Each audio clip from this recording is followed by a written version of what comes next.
Hello friend, मेरे YouTube channel best maths में आप सभी का स्वागत है। आज की इस वीडियो में हम क्लास 9th का चैप्टर नंबर जो हमारा 8 है उसके लास्ट एक्सरसाइज, ठीक है, जो लास्ट एक्सरसाइज है 8.2 उसके लास्ट क्वेश्चन को समझेंगे। ठीक है, तो इसमें हमारा क्या है 6, ये हमारे यहाँ पर लास्ट है, ये सिलेबस के अकॉर्डिंग है इसीलिए। तो चलिए देखते हैं इसमें क्या है। ABC एक त्रिभुज है, तो यहाँ पर देखेंगे ABC एक त्रिभुज है जहाँ पर कोण C समकोण है। ठीक है, ये हमें कहा गया है। तो यहाँ पर देखेंगे हमारा समकोण त्रिभुज है इस प्रकार से हमारा कुछ, ठीक है, जहाँ पर ABC एक त्रिभुज है जहाँ पर C जो है समकोण त्रिभुज है। तो ये जो हमारा C है यहाँ पर समकोण है और इस तरह से हम लिख देंगे। ठीक है, उसके बाद हम इसे मान लेते हैं, इसे मान लिया A, इसे मान लिया B और ये हमारा हो गया C इस प्रकार से। और देखिए और क्या कहा गया है, कर्ण AB के मध्य, यानी कि कर्ण AB के मध्य M से होकर, ठीक है, यहाँ से M से होकर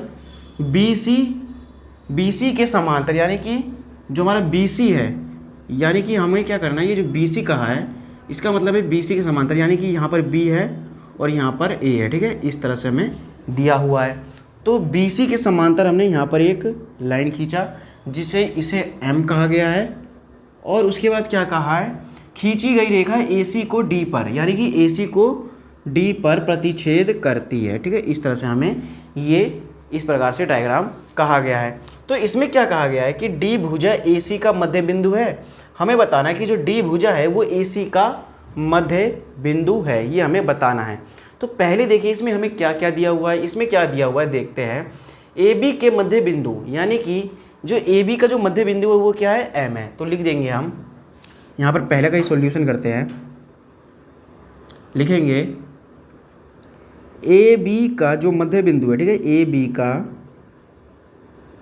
मध्य बिंदु क्या है, हमारा मध्य बिंदु हमारा क्या दे रखा है, M दे रखा है। ठीक है, मध्य बिंदु M है। इस प्रकार से ये हमें क्वेश्चन में दिया हुआ है। और इसमें क्या कहा कि ये जो हमारा MD है इसके समांतर BC रेखा खींची गई है।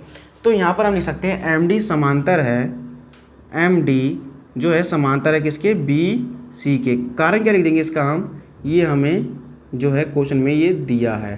ठीक है, इस प्रकार से। तो फिर उसके बाद देखिए अब यहाँ पर, और इसमें क्या है, ये जो AC है हमारा, ठीक है, AC को MD समद्विभाजित कर रहा है, यानी कि हम यहाँ पर कह सकते हैं, जो हमारा AC है AC को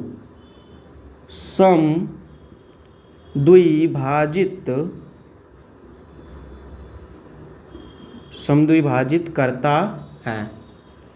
क्या करता है, यहाँ पर लिख देंगे AC को समद्विभाजित MD कर रहा है। ठीक है, MD करता है।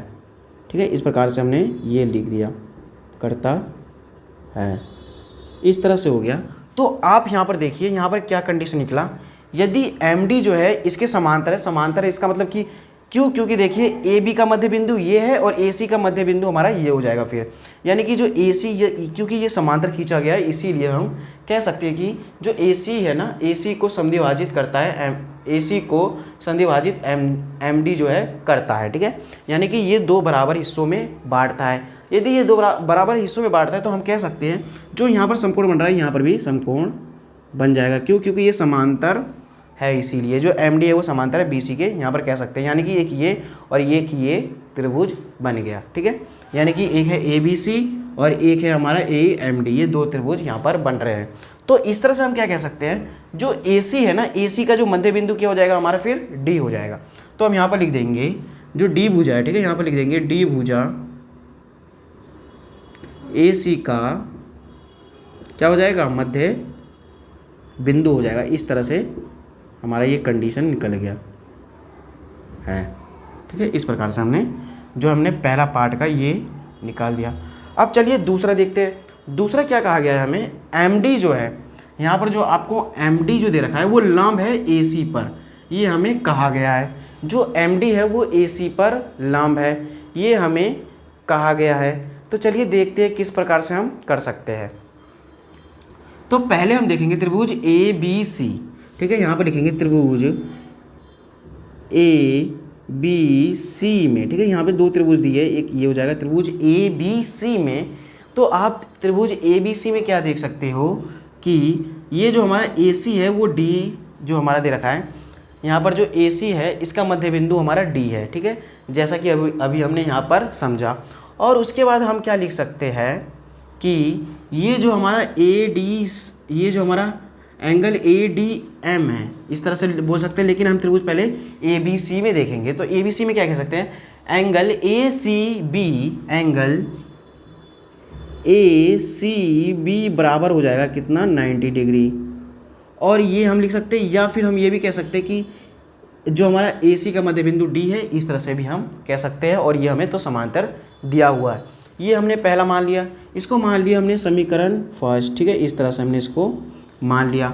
उसके बाद देखते हैं त्रिभुज हम AMD में। तो AMD में भी इसी प्रकार देखेंगे, तो इसी तरह से देखेंगे तो क्या होगा इसमें AMD में, ठीक है। तो इसमें देखिए, इसमें हम क्या कह सकते हैं, जो हमारा त्रिभुज AMD है, ठीक है, तो इसमें समकोण क्या है, D, यानी कि ADM लिख सकते हैं, एंगल ADM बराबर हो जाएगा 90 डिग्री। इसको हमने मान लिया सेकंड, ठीक है, इस तरह से हमने मान लिया।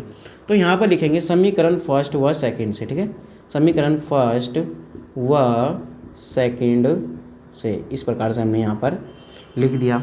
तो समीकरण फर्स्ट व सेकंड से क्या हो जाएगा, ये दोनों हमारा 90 डिग्री है, ठीक है। तो हम ये कह सकते हैं जो हमारा एंगल ACB है वो बराबर कितना है, एंगल ADM के, ये हम यहाँ पर लिख सकते हैं। यदि एंगल जो हमारा ACB यानी कि हमारा जो ACB है वो बराबर है ADM के, यदि ये हमारा बराबर है और ये जो है हमारा समकोण है, इस तरह से हमें ये पता चल गया, तो हम कह सकते हैं जो ये है, ये रेखा यानी कि जो AC है, इस पर लंब क्या है हमारा MD, इस प्रकार से हम कह सकते हैं। तो लिख देंगे MD जो है लंब है AC पर, ठीक है, इस तरह से हम इसका आंसर लिख देंगे। इसी तरह से पहला और दूसरा पार्ट हमारा हो गया, ठीक है। अब देखिए लास्ट पार्ट जो है हमारा तीसरा, तो तीसरा को समझते हैं। तो चलिए देखते हैं इसमें का क्या कहा है। इसमें ये जो CM बराबर MA, यानी कि हमें क्या कहा है, जो हमारा CM यहाँ पे मान लेते हैं, यहाँ पर CM यानी कि इस तरह से CM बराबर MA और बराबर हाफ AB है। तो देखिए CM बराबर MA हम कैसे बताएंगे, हम ये जो हमें दो त्रिभुज दिखाई दे रहे हैं, इन दोनों को आपस में सर्वांशम सिद्ध करना पड़ेगा।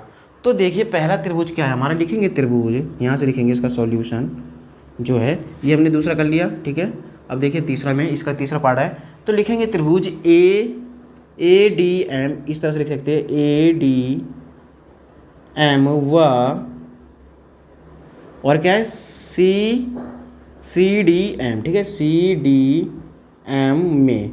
अब इसमें हम क्या करेंगे, तीन कंडीशन निकालेंगे। तो तीन कंडीशन क्या निकाल सकते हैं, यहाँ पर जैसा कि आपको पता है ये जो यहाँ पर समकोण है, यानी कि हमने अभी जैसा कि प्रूफ किया है, तो हम क्या लिख सकते हैं, ये जो हमारा एंगल यहाँ पर लिखेंगे एंगल ADM है, ठीक है, एंगल ADM है बराबर एंगल क्या है, यहाँ पर देखिए जैसा कि हमने देखा, ये तो हमने कर लिया, ठीक है।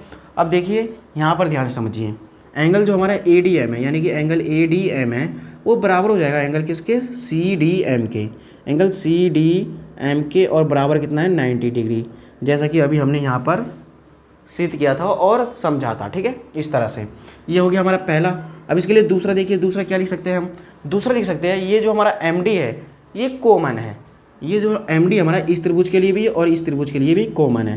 तो MD बराबर MD, कारण लिख देंगे उभय निष्ठ, ठीक है, इस प्रकार से हम लिख देंगे। और उसके बाद हमें तीसरा चीज़ देखना है, तो तीसरा चीज़ क्या कह सकते हैं हम, यहाँ पर देखिए ये जो AD है वो DC के बराबर हो जाएगा, यहाँ पर लिख सकते हैं, यानी कि AD बराबर DC या CD बोलते हो, AD बराबर हो जाएगा CD के। कारण क्या लिख देंगे, कारण क्या लिख देंगे, AC का मध्य बिंदु, ठीक है, AC का मध्य बिंदु क्या है हमारा, D है, इसीलिए, ठीक है, ये हो गया हमारा। इस तरह से हमने यहाँ पर तीन कंडीशन निकाल लिया। तो चलिए देखते हैं इसमें क्या कंडीशन लगा है। ये जो हमारा एंगल है यानी कि AS और S यानी कि SAS, ठीक है, यहाँ पर लिख देंगे SAS सर्वांग समता से, ठीक है, SAS सर्वांग समता से क्या हो जाएगा हमारा जो त्रिभुज AMD है वो सर्वांशम हो जाएगा किसके, त्रिभुज CDM के। इस तरह से हमने इसको सर्वांशम कर दिया। अब देखिए हमने इसको सर्वांशम सिद्ध कर दिया, तो इससे क्या हो जाएगा, जो CM है, जो हमारा ये CM है वो MA के, यहाँ पर जो हमें CM दे रखा है, ठीक है, वो हमारा यहाँ पर देखिए AMD, सॉरी यहाँ पर ADM है, ठीक है, ADM यहाँ पर लिख देंगे, त्रिभुज ADM को क्या है ना, ADM सर्वांशम हो जाएगा त्रिभुज CDM। इस तरह से हमने कर दिया, तो हम क्या कह सकते हैं, जो हमारा MA है वो CM के बराबर है। तो यहाँ पर लिख देंगे, यहाँ पर लिख देंगे MA बराबर CM, कारण क्या लिख देंगे यहाँ पर हम, CPCT द्वारा, ये हमने इसका क्या लिख दिया, कारण लिख दिया। तो आई होप आपको इतना समझ में आ गया होगा। अब उसके बाद देखिए क्या कहा है, हाफ AB, यानी कि हाफ AB जो यहाँ पर हमारा, ठीक है, हाफ A और B का है ना, तो AB देखिए AB ये रहा हमारा, ये हमारा हाफ AB है MA के, ठीक है। तो हम देखिए क्या कर सकते हैं, ये जो हमें दे रखा है, ठीक है, ये जो AB है, ठीक है, ये जो हमें AB दे रखा है, ठीक है, यहाँ पर जैसा कि हमने देखा कि ये जो हमारा AB दे रखा है, AB का मध्य बिंदु M है, ठीक है, AB का जो मध्य बिंदु है हमारा M है। तो हम इससे क्या कह सकते हैं, AB का जो मध्य बिंदु M है, तो हम ये कह सकते हैं MA, यहाँ पर लिख सकते हैं MA बराबर हाफ AB है, यानी कि MA जो है आधा है AB का, ठीक है। इस तरह से हम इसमें कह सकते हैं, ये हमने लिख दिया।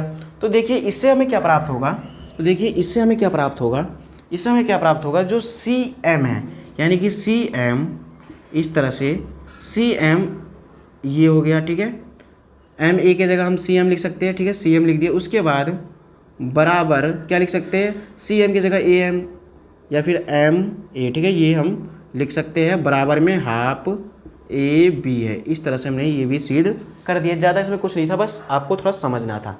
तो इस तरह से क्वेश्चन नंबर जो हमारा लास्ट था, लास्ट क्वेश्चन, लास्ट एक्सरसाइज, और ये जो है चैप्टर 8 इसका लास्ट क्वेश्चन, लास्ट एक्सरसाइज ख़त्म हुआ।